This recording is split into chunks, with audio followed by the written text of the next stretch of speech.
Kimbawat tamong pilalabasan ay katumbas na nung makanano tamo, mipatatag at mipagtibe. Kalupa na ning meto nga buti labini, namalayang yumabong. King daloy na ning biye, ang bining kailangan mipalulot na ning nilabas. Patungo king malating yapak na ning panahon. Nandito na, sabay sa aking yapak, bumubulong ang takot, hilag aking hakbang, saan man mapadpad, ako ay tatatag, musmos na isipan, sa mundo ay salat. Dito ka muna titira sa lola mo ha. Papaluguin lang namin yung walisan. Babalik pa po ba kayo, tay? Oo anak, magsisimula muna kami. Pag okay na, sama-sama na ulit tayong lahat. Namimiss kita, tay.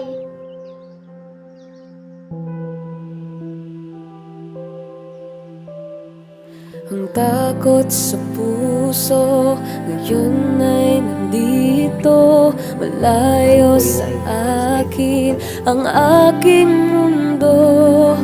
Ang yakap mo, aking takbuhan, kailan pa ba kitang mahahagkan?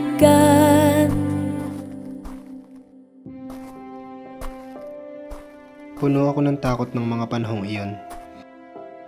Sa bagong lugar na hindi ako pamilyar. Hindi ko alam kung magugustuhan ko ba siya o magugustuhan niya ako. Pero alam ko, mabuti siyang tao. Apo, halika muna dito. At kahit may alinlangan, siya pa din ang lola ko. Sa kabila ng takot at lungkot, alam kong may gagabay sa akin at magtuturo. Naaalala ko palagi ang hawak mong kahon. Hindi ko man alam kung ano ang laman, pero ang alam ko na mapagkalinga ang hawak ng iyong kamay. Bakit ka malungkot, iho? Kasi po wala pa po akong kaibigan sa eskwela. Bawat tao ay may kanya-kanyang katangian. Himayin mo ang bawat pagkakakilanlan. Doon aangat ang may pinakamagandang katangian. Sinabi mong sa kahit anong hamon, kinakailangan kong maging matatag at matibay. At sa bawat pagkakadapa, kailangan kong ibangon muli ang aking sarili upang pati sa iba, ako ay tumibay at laging maging handa at maging bukas ang aking kamay. Na sa bawat hakbang na aking tatahakin, mayroon akong kamay na matutulungan at hihilahin.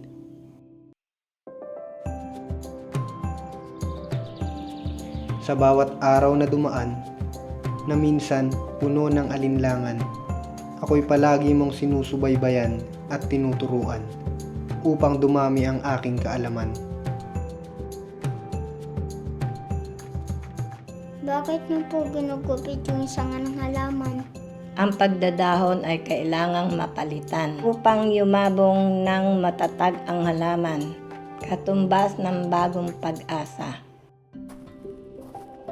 Sinubukan mong ayusin ang aking pananaw sa tuwing ako'y magagalusan. Hindi mo ipinagdamot na tahiin ang bawat sira sa aking damdamin. At sa musmus kong kamay, batid ko na ang bawat sira ay kayang tapalan at ayusin upang mas lalong tumibay. Tandaan mo palagi na walang sira ang hindi kayang ayusin at tahiin. Palagi kitang hinahanap sa bawat baitang na tinatahak. Ikaw ang nagturo sa akin na bawat tagumpay ay palaging itatapak ang paa sa lupa. Lola, nandito na po ako. May papakita po ako, Lola. At sa bawat makakamit na mataas na marka, ako'y tila pinuputungan ng korona. Palagi mong tatandaan at babalikan ang mga taong tumulong at naging dahilan ng iyong tagumpay. Sa bawat medalya na iyong sinasabit, ramdam ko ang pagmamahal mong higit pa sa higit. Sa bawat magagawang likha ng aking kamay ay isang malikhaing kamay din ang aking matutulungan para tumibay at magkaroon ng kabuhayan.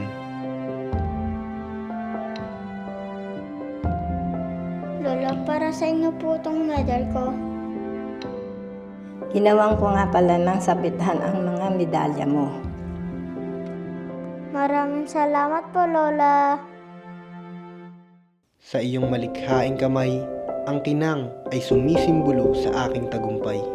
Ito ang binhi na aking sinimulan. Naway pagyamanin ng iyong malikhaing kamay para sa mga taga-abukay. Ganda po. Salamat po, Lola. Demensya. Hindi ko to alam nung una. Pero hindi nito kayang kuhanin ang bawat alaala ni Lola. Ang kanyang malikhaing kamay na sa akin ipinamana. At itong walis lasa ang simbolo sa kung paano ako natuto, lumaban at hindi nagapi. Ito ay dahil sa iniwan mong binhi. Ito ang binhig iyong iniwan, pagyayamanin, panglaw ng bayan. Aking kamay, malikhaing taglay. Ito ang binhig aking yaman.